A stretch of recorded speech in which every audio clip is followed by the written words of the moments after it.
To you tonight, there are new developments in the fight to build a prison in Franklin County, a move supporters say is necessary to ease prison overcrowding. We'll get to those developments in a moment, but today we wondered, how did prison overcrowding become such a problem here in Arkansas? So we sent Channel 7's Andrew Mobley in search of that answer. Andrew. The Arkansas Department of Corrections says 10% of its inmates are housed in county jails. The nonprofit Prison Policy Initiative says nearly 1 in 1,000 Arkansans are in prison, far higher than the U.S. national average. How did we reach this point?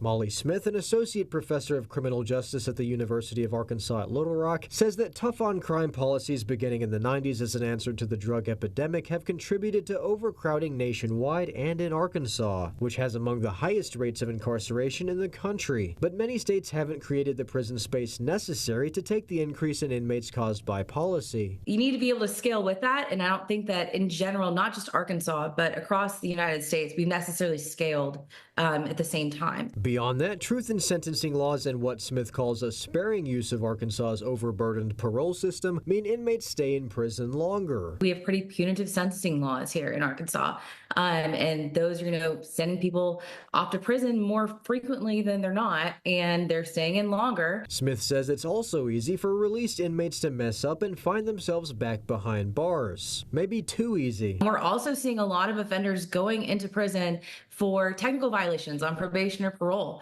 A pretty significant percentage of our new admits are because of that. Severe understaffing issues at Arkansas prisons have also limited how many inmates the state can safely incarcerate. We definitely need to increase bed space, but we also need to increase staffing because we have beds, but we don't have staff that are not just being recruited but retained.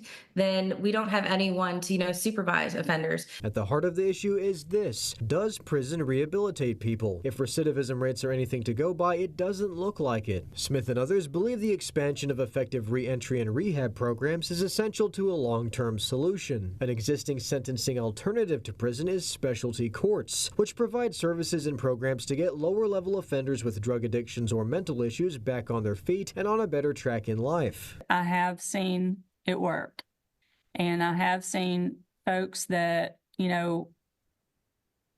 society has given up on, change their lives. And so it does work for some people. It doesn't work for everyone. Settle would like to see specialty courts grow and believes it may help keep some people from becoming repeat offenders and filling the state's prisons, maybe even ease overcrowding. But specialty courts take a lot of wraparound community resources and the time and dedication of a multidisciplinary team for each offender they try to help. I think that it can complement what ADC does in terms of prison, but it can't solve every problem because, again, it's personal choices also. There's no easy answer to addressing Arkansas's prison overcrowding issue, but the consensus among those we spoke with seems to be bed space alone is not enough.